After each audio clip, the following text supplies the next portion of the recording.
Welcome to the second SAGTA webinar. We're so excited to see everyone today with your scarves and jackets and everything else, and a public holiday tomorrow. So if you are working, it's so good to have you all joining us. I saw this map now, 2 minutes ago, and I thought I should just show the geographers. That is for tomorrow. So I thought that is the most unusual snow map I've seen in a long time, and you'd probably quite appreciate that. So, Joe Burgess, sorry, it looks like you're getting some snow. Crazy stuff. Right? So anyway, that looks like fun. So some suggestions for a happy webinar, just so that everything goes according to plan, please. We'd like to suggest that you please keep yourself muted while we are busy with the presentations, just to minimize those background sounds so that everyone can hear. It's your choice to keep the camera on. It's nice to have someone to talk to, so having a few faces showing is nice. So if you can keep it on, that's great. But if it's streaming a little bit slowly, then maybe you should rather just switch off your camera. That's absolutely fine. We'd like to keep a record of all the questions that are being asked. So even if you're asking them out loud or anything like that, we'd ask that you please also just put it onto the chat for us, or you can just ask on the chat, and then we are able to keep a record of that, and Pam can answer the ones that are relevant to her afterwards. Okay. And then there's a poll right at the end. Such exciting stuff. We'd like some feedback from you, so please don't disappear before we put the poll out for you to do. Okay, great.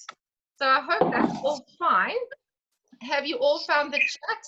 Clinton's found it, so for the rest of you, it should be popping in orange somewhere if you haven't seen it yet.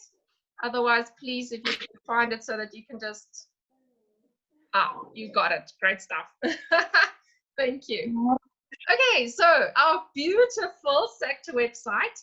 We're really excited about that. If you haven't figured out yet, I'm the little help at SAGTA, which is so much fun. But basically, it's just passing along any queries to the people who know, if I can't answer the questions. But if you look at this website, there's some really awesome stuff that they've done, and it's all looking so spick and span and new. I just want to show you the most amazing, which I think is pretty amazing, grade 11 task, which is ready for you to use and to give to your learners, because the grade 11s, in a lot of cases, aren't necessarily back yet, or you just don't have time right now to worry about tasks for them. So you go to your prep share if you haven't seen where it is yet. Go to your online resources. It will open up the Google Drive with tons of resources. Now, the problem is I think there's sometimes too much, and then you don't know where to start. So Carla is with us, and I'm so happy, Carla, that I can share your task. Okay, so this is all shared by the teachers across South Africa, which makes it so fantastic. But if you double click on the English tasks, I actually have it over here. I cheated. All right, so it's under the grade 11 English Development Choice Board activity. Okay, that's what it's called. And it's just divine, all right? Because what you're going to do is you're just going to double click on these, and she's got a choice board which she has created for her students. They are PDFs, which means you can just email it, and they can choose one of 3 tasks. And I've chosen to show you this one because it's for the new term coming up. So it's not the work that's just been completed, but it's the new work, and you probably are planning ahead for, well, those on the 4 terms for the new term, and the rest of you will be getting onto the sustainable stuff soon. Okay, and then it'll open it up for you, but you can download it, and it gives you 3 amazing things to do. Look at that. It's a Big Mac index, and they would go and do some research about that on PPP. There's a task on farm to table, which has them cooking something, which is pretty nice for them to experiment with cooking and looking at the ingredients that they have managed to, or what that they would need for their dish, and then to buy it locally and to buy it from a big chain company, and then to see what the difference in costs would be there and why local is better but not cheaper. So that's a very nice one for them to try. And then that is to look at globalization by the music that they listen to. So I just thought I wanted to highlight this really nice task, which is set up in beautiful PDF format. It's got further explanations now for each of those different ones and a marking rubric. So remember to use our prep share because it's got fantastic stuff in there. And go and look now and then to see if you can find something that you are able to use. So there is something for grade 11. And then obviously Pam is now going to share with us, I've seen it, the most brilliant map work task, which you're also going to be able to use. Okay, so I'm going to stop my screen sharing, Pam, and you're welcome to take over. Okay, so what, I go to share screen? That's perfect, yeah. You've disabled me, have you? Okay, wait, we're going to get you there now. Right, yes, you should be able to now.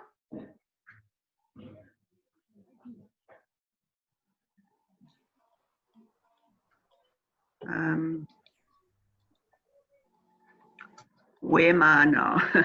Okay, so your green share screen is at the bottom, and then you must just choose your... Yeah, it's not popping up, so let me just do this.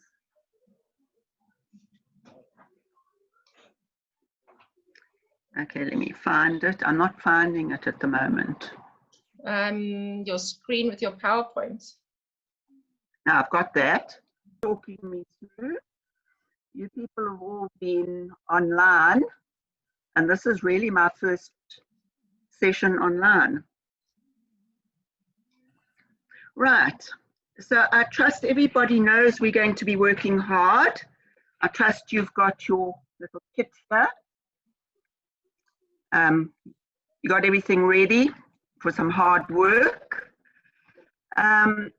I think if you're doing all of this online, try and encourage all your learners to have their kits available. So I have a tin handy and I'm ready for my session. So just to put this in context, I'm going to look at a project I've always sort of done. It's an integrated project, so it's not just a once-off activity, it's a number of activities. So I'm going to focus on this. I do have to acknowledge Ashley Govinder's MapWork tools, which I've actually used quite extensively now, which I've thoroughly enjoyed, and I'm sure you will enjoy it as well. So there is, I normally start with my planning. I also do that, so I'm not going to go to that now. I'm just going to carry on with my PowerPoint. But this integrated landform map skills is a planning sheet, kind of planning the next week, how I would integrate all of these little tasks into assessment, and then how you could do a more formal assessment. So I thought I'd just start with this one. I think spatial literacy is so important, and we forget about it. And map work is spatial literacy, and we must let maps tell stories. So this is from a reading and writing project I used to run out at Vezoguhle Primary School, and this is a grade 5 class that would have done it, and they would have had to write their story and then draw some pictures. So this youngster wanted to be an electrician one day. Then I did a similar activity out at Skidi in the Wild Coast. Our guide's family, her nephew, was in the homestead, and I gave him some white paper and cookies, and I asked him to tell me where his school was, tell me where the shop was, tell me where everything is that he would do in a week. And this is what we've got here in front of us. Is we've got the sea, we've got their homestead, we've got the path to Isikolo, which is the school, and then to the right of it, or my right, I suppose your right, to the Isitolo, which is the shop or spaza. The only thing that he didn't get right was he had the Mzumba River on the wrong side. So this Mzumba river over here should actually be on the left-hand side. But beside that, his perspective, his spacing and everything was fantastic. And that's because he walks it every day and he's got an idea of distance. So you can do it quite easily with your map work. You can bring in the storytelling and you can make your maps a story. So last year I did the Fish River Canyon as an A3 poster. So this would have been the photograph. My girls would have had to sketch and then label, and they had a few items to do. So in that planning, you will see what the task is. All right, so that's what they would have started with. They would have presented an A3 poster. That's my marking guideline, with all these sort of categories they had to do. And the next is just 2 photos. These are 2 photos of some of the posters they drew. Not different to the first 2 photographs I've shown you.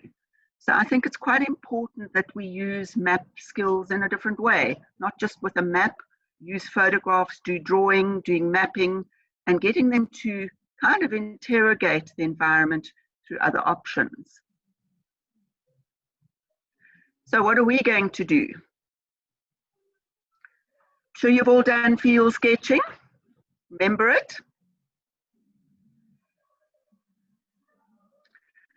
Now, thanks to Ashley, I was able to create my own screen, which I cut from, sorry, let me just use the laser. I cut it from here, and then I applied a transparency to it. So you can do this all through PowerPoint. So there it is, very easy to use. And we know the principle behind field sketching. So you could get your learners to do this at home with a photograph, PowerPoint. They could put the screen, the fields, the grid on, and they could actually draw. Then I'm going to show you another technique, which I think is quite fun. So we're going to draw Dieskun. I hope you're all ready to draw it. So Dieskun is in Karoo National Park. And that's what it looks like on the topographic map. So I've tried to orientate them exactly the same. That photograph was taken from this point over here and looking at Dieskun, which is this part over there. All right. So that's where we are. What are we going to do here? You could use your window frame. So you could put a window frame over your picture. I do allow my students to also use tracing paper if they've got the picture in front of them. But I'm going to show you how to use drawing tools in PowerPoint to actually create this particular field sketch.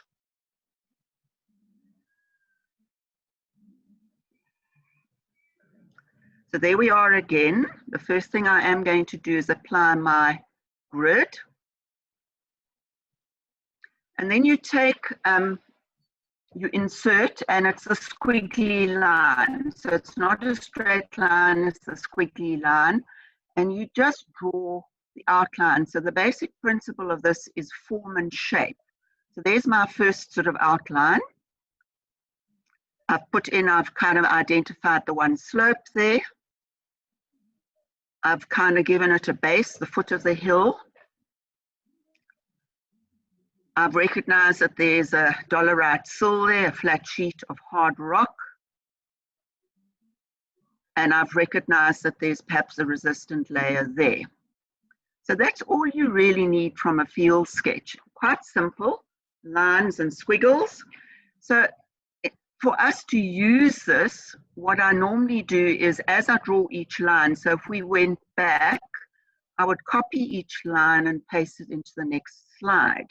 So this is what it's going to look like in the, that's the river, in the next slide. Okay, so that if you just copy and paste the lines from the one to the other, there's my landform, and I can actually work with it. The next tip here is to group everything.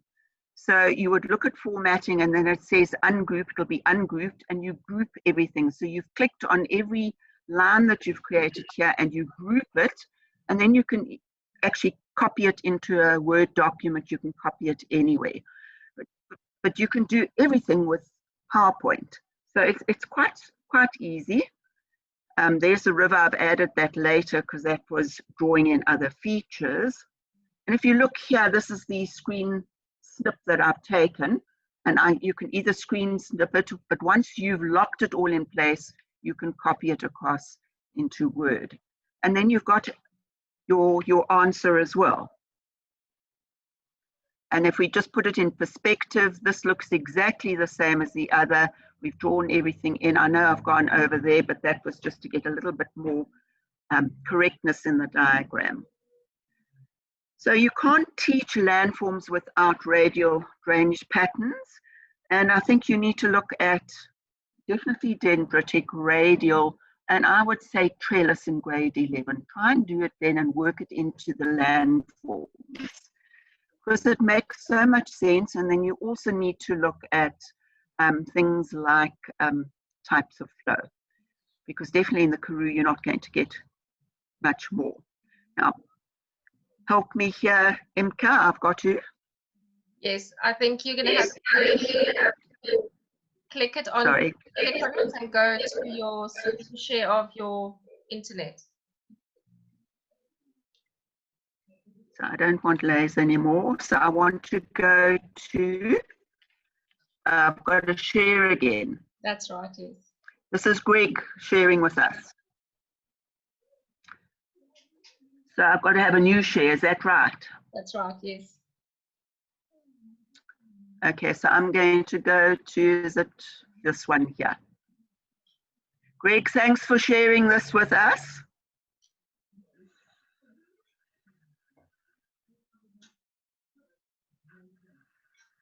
So this was in the Richtersveld. Greg shared it with a lot of us. And this is why I think looking at types of flow is so important. This would be exactly the same in the Karoo National Park. You would get this kind of flow. Most of the rivers are dry riverbeds, and this is what happens.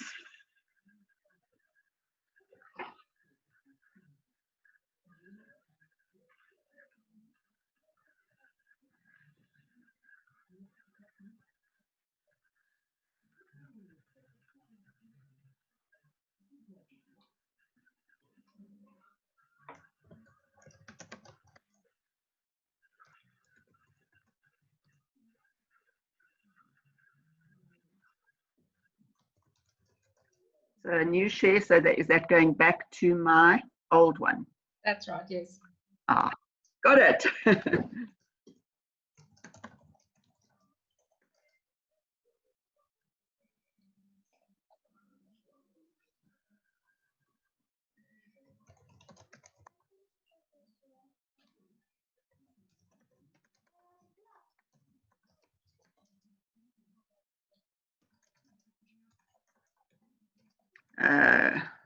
Have you got it, Inka?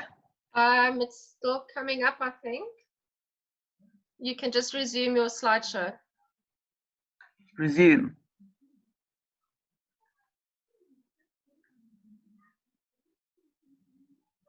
You can use that little button at the bottom. Okay. There we are. So now here's the map work section. And this is thanks to Ashley too for all her lovely tools. There's the Skun. What I did was I took this from Downloader, and as I took a screenshot or I take a snippet, I checked the scale in the bottom right-hand corner, so I had some idea of what to put down over here. Just use the laser. And then I worked it back from the map too, just to check that my kind of scaling was correct for the PowerPoint. So we're going to calculate the gradient of the slope from this trig beacon over here, 152 trig station, to where the photograph of the Skun was taken. And remember, we put in a circle earlier, so we're looking at the gradient from there to there. Right, so what are we going to do now is I've used Ashley's ruler. It works beautifully. So you can measure the distance, you've got the height difference there, and you can calculate gradient. I don't know if anybody's got their calculators handy, or do you want the answers?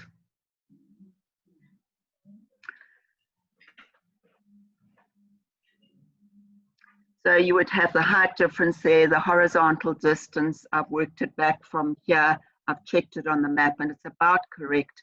So the gradient here is about 1:3,2.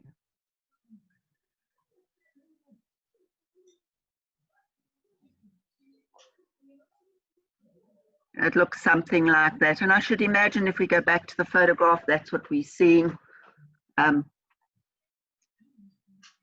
So the second skill you can do using the same snip, we're going to calculate the bearing from Trig Station to the chalets. And these chalets are indicated over here. This is where the photograph of the actual big task is taken. So having a look at that, that's the chalets where they're going to analyze a photograph that's up this valley.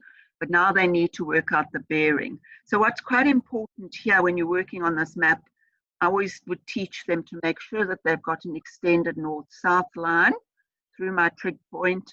I've now put my line in, and then I can bring this wonderful tool in that Ashley created. How awesome is this? And then obviously they can work out the bearing quite easily. So you've got 180 plus whatever that angle is, or if you prefer, you can do the back bearing and measure that angle and subtract from 360. So let's see whether your answers would be correct. So it's so easy doing map work like this. Right, so we can do something more. Got our scale there, and I thought that we could look at the area of the top of the schoon. So what you can do is create an area quite easily. You take the full out.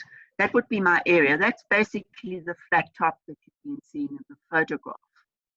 All right, so what I did was Ashley's grid was, I used the ruler. I've never changed the ruler throughout this PowerPoint, but I changed the grid to make sure it was a 1-by-1 grid. So I had a ruler up here and a ruler there. So I've just enlarged the grid. So I've got a centimeter by centimeter grid. So then what we can do is you copy and paste. You have the area and the grid, and they can now calculate the area of the top of that landform. And it's just using obviously the block method. So let's just look at it again. That's what they would do.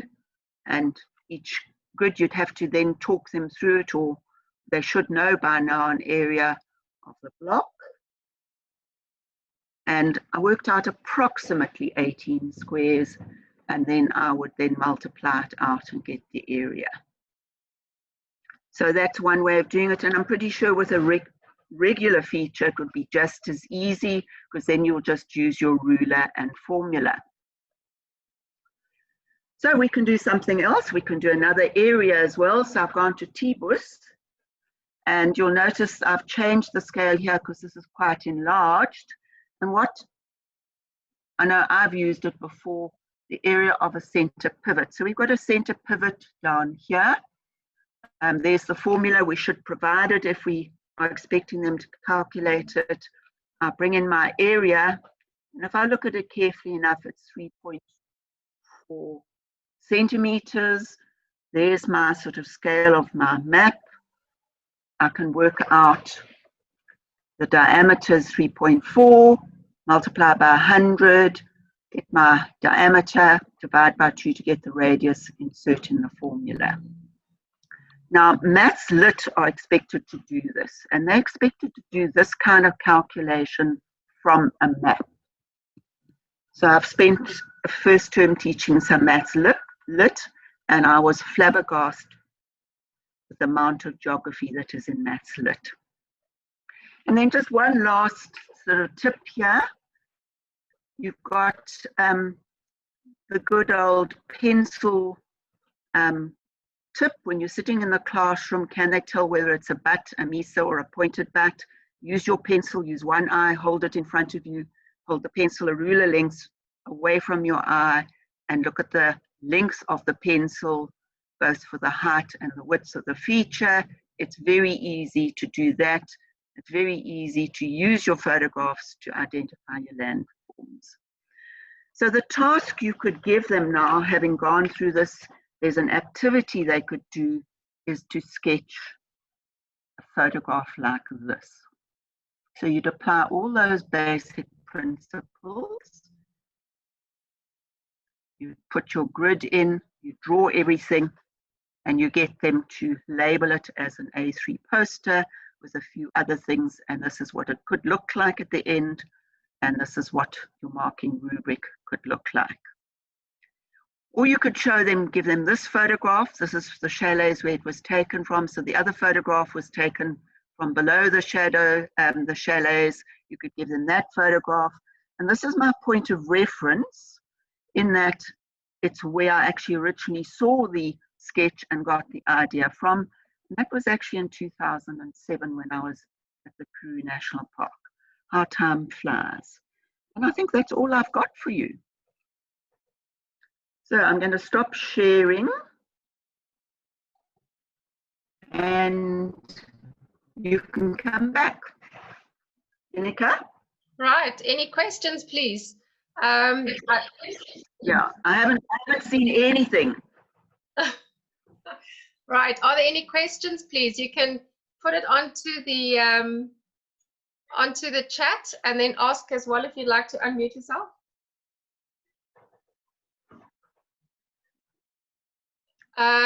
There was one from Jill, which I think Bridget answered quickly, but I'm just going to ask you as well, Pam. She was asking if you measure bearing from the middle of the trek beacon or the apex of the triangle. Yeah, that's a tricky one. I always thought it was the apex, and I gather now you take it from the midpoint, and that was according to John Earl a while ago, and I think it was on the Google group.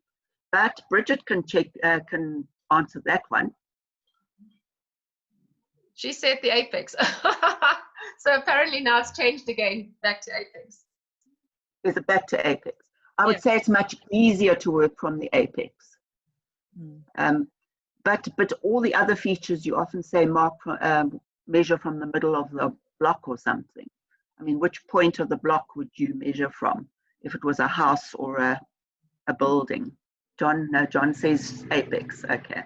Because there was some discussion. Okay. And Ashley's stuff is on PrepShare. That's right. It's on PrepShare. It's a Word document there where they can get it. I've referenced it in mine, and I've actually included it in mine. On PrepShare, where on PrepShare? I'll look for you quickly. In Mapwork, or is it in a grade, or? If I can just get mine to open. Because as you say, there's so much stuff there. It's quite time consuming to sift through. Ashley is with us. I'm not sure if he saved it now on online resources or Mapwork and GRX. I think it was on online resources. I think so. It was either Mapwork or online resources. That's where I saw it, but it's saved as Mapwork tools. Okay, thank you. Any other questions for Pam?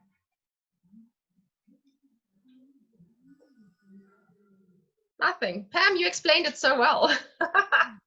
Well, have some fun. I just think it's, you can't teach map work. It's very difficult to teach it from a distance.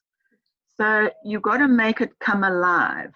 And I think if they're able to work with it in front of them and do some measurements and you explain them, they can then go away and do it.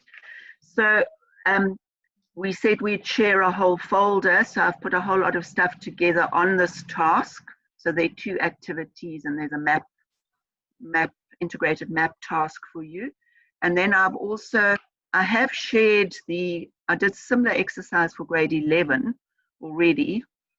But there's a grade 10 relating fossils to Gondwana, which I've included as well. So everybody on this link will get an invitation to collaborate with the file, and then we'll put it under the webinar stuff on the share sources. Yes, and if you don't get it, please just send an email to help@SAGTA, and we'll forward it for you. Right. I'm assuming that's all fine. They're looking forward to their night off and public holiday tomorrow, Pam.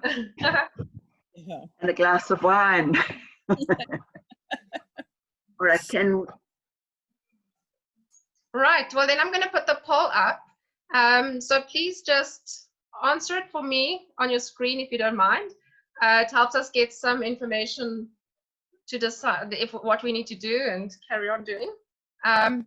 One that I didn't put on there perhaps, which might be useful for me to find out, is if there's anyone sitting here who'd be happy to do a presentation.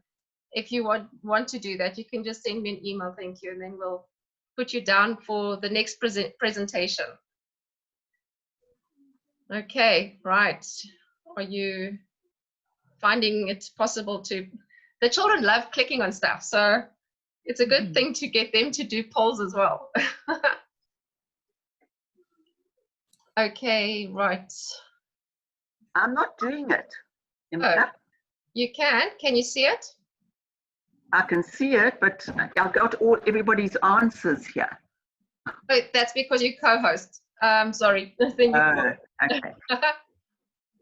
I'll share the answers with everyone now after this. Then they can also just see. I see we've got a few people who've joined us who are not members of SAGTA, Pam, so we'll have to go and chat to them. We'll just follow up. We'll just follow up with them. It's definitely something that they would want to be involved with after lockdown, and we don't have everything for free anymore. Right, I think basically everyone seems to have voted. Okay, so I'm ending the polling, and if you would like to see the results, there they are. So you can see what everyone else has said, if you agree with them or not. That platform to discuss best practice geography, which has obviously got the most votes, is exactly what I was asking if you'd be willing to share. So you must please send me an email if there is something you are happy to share. We can include that in our next webinar. And a bit of chit chat. Annika, perhaps mention about the theme, the question you had about the theme topic. See whether they would like something like that. Sorry, seeing Peter, then he can help. Sorry, just say that again. I missed that.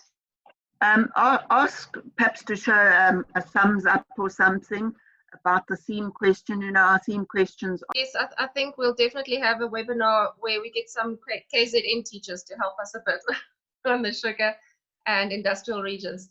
But thank you for pointing that out, because I think there's more people that would need that help. Jackie's also got the link to the presentation from conference earlier this year from the sugar guys that she can share really easily. So it's just a case of connecting with her and getting that information. Okay, great. Did Carol not have something as well? Carol asked that. He sent stuff about the harbour, and it was more about to stuff about the new Dubai port and that sort of stuff. I think that's what Carol had, yes. Yes. And then Jackie's got the links to the sugar stuff that we were shown on conference. And then Paula made a really nice mind map kind of idea, just summarizing main points as well, that I also found very useful. Maybe she would like to share it with us. Just because Jill asked me to moderate her task, Jill, that research task you asked me to check for your kids, that would also be a useful thing to share with people, because it gives them a good background on the sugar stuff they need to know this year. I thought it was a very good task. Okay, we'll see if we can get it all onto the prep share. Thank you, Jill. And then Greg says also next year the theme is still sugar and KZN. Yeah. So it will be, I think, very useful, Inika. Yes, absolutely. No, we'll have to get those resources sorted out then. Okay. Right. Is there anyone else who'd like to say something? Anything? And if you haven't already ordered and paid for your prelim share, It's ready to go as soon as I get your proof of payment. And quite a few people have included stuff on sugar in their question papers or in the MapWork paper. And there's some really nice stuff this year. And most of the people have used the map downloader. So Bridge and the other people involved in the map downloader, it's really been widely used and very much appreciated. Can I just ask a quick question with regards to the map downloader? I just want to know if anyone experienced it's called an error code last week, because we're finding that there's some peak times where all of a sudden the maps can't render very quickly. If you could just click on the reactions if you've experienced problems downloading, especially last week. We're just trying to identify how many people have got issues, and maybe Inika, we could have a poll just so we can fine tune that, so we can make this resource as seamless, because all you need is one teacher to pull their hair out and then it isn't being used. And if there's any other functionality that people want, please just, Mum, do you want to just go open the door there? Sorry, the dogs are scratching the kitchen door. Have any of you used the blended map option, where you get an author photo and and you can decide which topographic conventional signs you would like on it? Has anyone used that function? No. No. Because I've said to the developers, it's actually quite hard to find out where it is. So maybe, Inika, if we could actually tell people about it, because it's sitting there, and I've asked them to sort of make it a little bit more obvious, because I think that's actually quite a nice way to do some of this. But Pam, brilliant. And Ashley, thank you for those tools. They were, I've learned so much from this afternoon. So just thank you. Yeah. Much easier to show kids like that. Yes, and it's all available for you to just use now, so that you don't have to prep anything. Won't be like 5 minutes time. It'll be a little bit later, because I've got to get it through to Inika, and then she will release it to all of you. Perfect. All right. Well, then you must have a wonderful, wonderful week. Stay warm in the snow tomorrow. Yeah. Thanks so much, Pam, and thanks, Inika. Thank you, Pam. Thank you for Yeah. that. It's really great seeing everyone. Thanks, Amal. Bye. Okay, Bye. keep well. Bye. Yeah, thanks everyone. Bye.